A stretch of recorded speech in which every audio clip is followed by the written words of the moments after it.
física da conta, que o senhor informou estar declarada ao Banco Central e à Receita, o movimento financeiro dessa conta também está? O senhor podia explicar para nós? Certamente. Em primeiro lugar, sim, está tudo declarado, como tudo que eu faço, não só a Receita Federal, como o Banco Central, como todas as autoridades competentes, e também qualquer movimentação. Esta entidade, ela é filantrópica. Ela visa a investir recursos em educação no Brasil, exclusivamente. Eu, na época, dirigi uma grande instituição financeira internacional, morava no exterior e, portanto, ela foi constituída no exterior, dentro das normas, inclusive, que eu, na época, seguia como presidente de uma grande instituição internacional. A companhia, na realidade, como eu disse, é uma entidade de filantropia. Foi tudo declarado no imposto de renda, foi feita uma pequena doação inicial visando constituir a entidade, que foi totalmente declarada também, e depois disso a entidade está inativa. Por quê? Porque a única finalidade é, a partir do momento em que ocorrer o meu falecimento, uma parte da minha herança será direcionada para essa entidade para aplicar exclusivamente em educação no Brasil. Há um conselho curador que vai escolher as instituições de ensino que vão receber doações, seja instituição que tenha qualidade, é muito importante, e que também tenha condições de aproveitar bem esses recursos. Agora, ministro, faça a diferença. Parece que há uma segunda conta além dessa ou uma conta só que o senhor tem no... Não, eu tenho apenas uma e é uma entidade filantrópica. É importante dizer isso, não é uma conta minha, é uma entidade filantrópica e que eu fiz uma doação.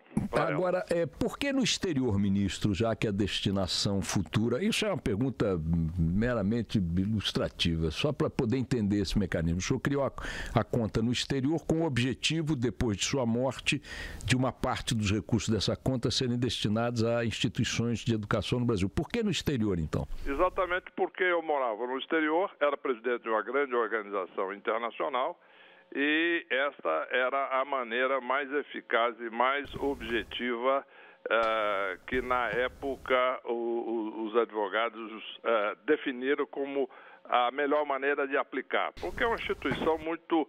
é um conceito muito inteligente, no sentido de que eu deixo recursos que serão direcionados para essa instituição e as regras de aplicação são muito claramente definidas.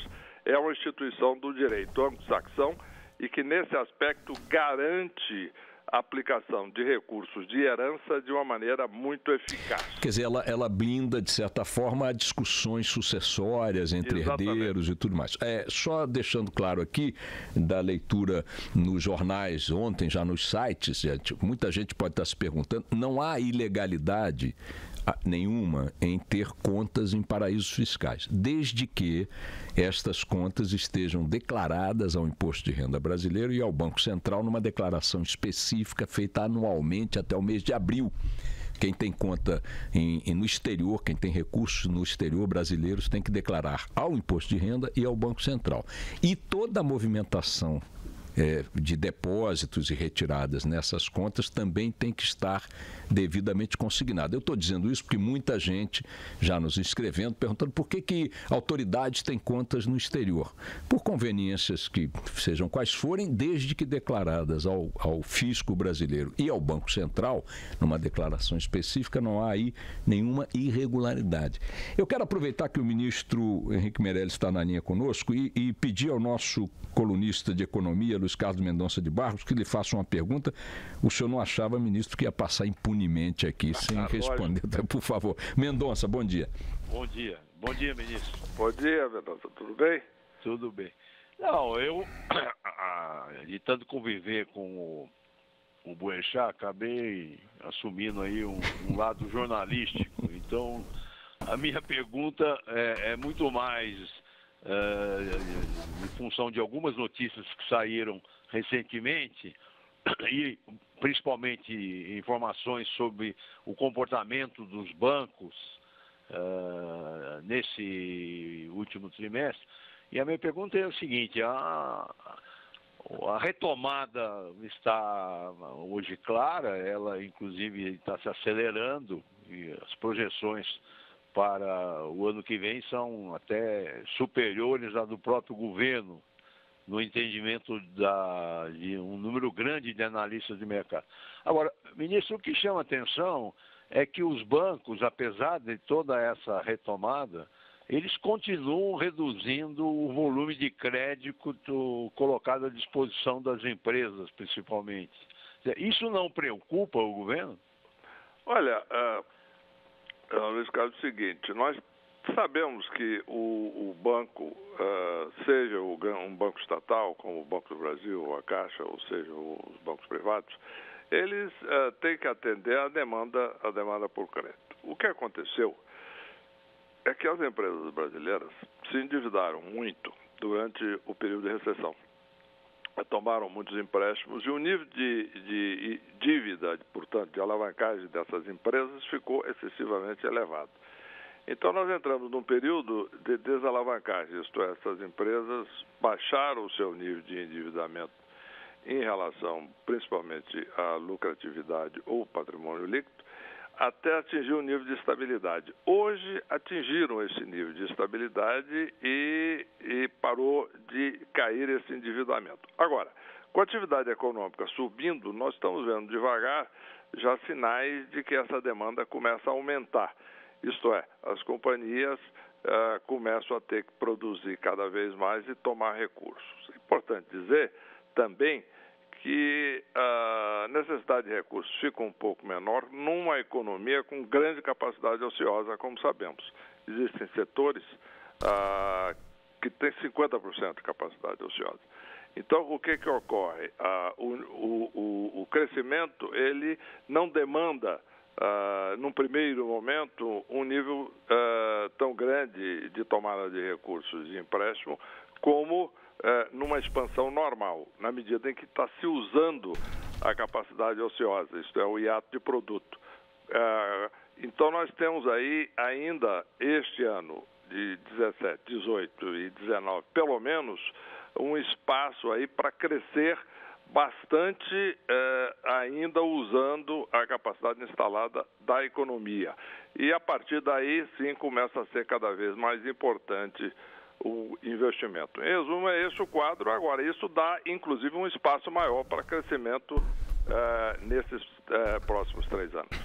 A Mônica Bergamo tem uma pergunta também, ministro, rapidamente. Bom dia, Mônica. Ministro, bom dia. Eu queria saber o seguinte: o senhor recentemente deu uma entrevista à revista Veja, onde ficou meio confusa a sua colocação sobre uma eventual candidatura à presidência da República. Então, a minha pergunta é: o senhor gostaria de ser candidato? Não é se o senhor é candidato, porque para ser candidato depende de muitas variáveis. O senhor gostaria de ser candidato à presidência da República em 2018? E Mônica, em primeiro lugar, seria fácil deixar claro essa questão da entrevista e da aparente confusão. A pergunta já foi uma pergunta sutil e a partir daí é que gerou isso.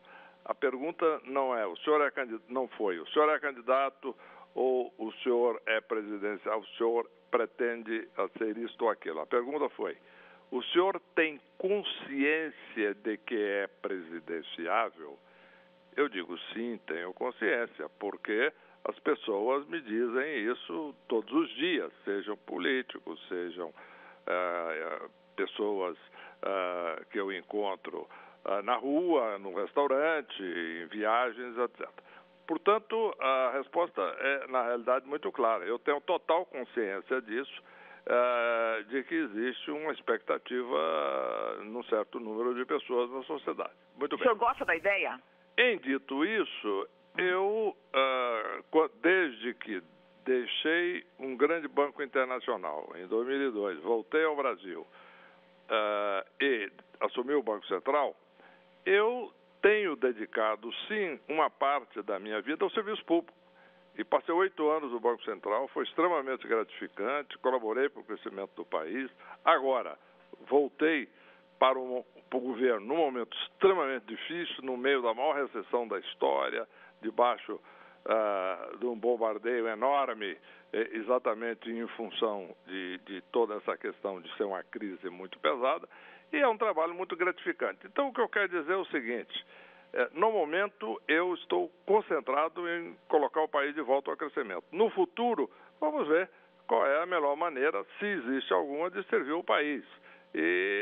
A minha ideia é exatamente essa. Eu não tenho, agora, respondendo diretamente, eu não tenho, como alguns políticos, um desejo específico, uma obsessão de ser presidente da República. Não. Eu já mencionei, fui convidado 2 vezes para ser vice-presidente, por razões diversas, não aceitei, né? E não tenho nenhum problema em relação a isso. Em resumo. Portanto, ministro, é dentro daquela frase famosa: se o cavalo passar encilhado, o senhor monta. Ministro Henrique Meirelles, uma última questão recorrente para encerrarmos a entrevista. A taxa de juros continua num patamar bastante significativo quando comparada à inflação. E há setores da economia que reclamam permanentemente uma taxa menos, que alguns consideram desumanas, me alinho entre eles. O senhor pode nos dar uma perspectiva nesse sentido aí para, enfim, primeiro semestre do ano que vem? O que a gente pode estar pensando? Olha, Boechat, o Banco Central tem dado sinalizações muito claras que existe espaço, sim, para a queda adicional de taxa de juros. Nós devemos lembrar que nós tivemos uma taxa de juros altíssima, né? Encontramos uma taxa de juros aí a mais de 14%. Então, ela está à metade disso, né? Praticamente. Agora, o Banco Central está dando indicações de que sim, a taxa de juros é exatamente proporcional à expectativa de inflação. A expectativa de inflação para esse ano está no piso da meta, o que é bom. A expectativa de inflação para o próximo ano ainda está abaixo da meta, portanto, tem sim, aparentemente, segundo o Banco Central, segundo as indicações dadas em público e nas atas, existe aí um espaço para corte de juros. Agora, é uma definição do Copom na reunião, de forma totalmente autônoma, e eles têm acesso a um número muito grande de dados visando tomar a melhor decisão possível. Ministro, no campo das suas ações, aí no campo executivo, alguma medida aí nos próximos dias? Olha, nós estamos enviando ao Congresso Nacional um projeto de lei muito importante, que é o novo projeto de recuperação judicial das empresas. Isso é fundamental porque o número de empresas brasileiras que hoje estão em dificuldade em processo de recuperação judicial é enorme. Bancos que na crise, grandes bancos que na crise de 2008 tiveram aí cerca de 400 empresas em recuperação judicial, hoje tem 4.000. Portanto, é muito importante que estas empresas, de fato, possam sair da recuperação judicial. Esse novo projeto, portanto, será fundamental no processo de recuperação do Brasil. Mas ele facilita, ele cria... Ele cria muitas maiores facilidades. Por exemplo, hoje uma empresa em recuperação não pode tomar empréstimos novos, né? Por quê? Porque o empréstimo novo ele entra no fim da fila para o recebimento.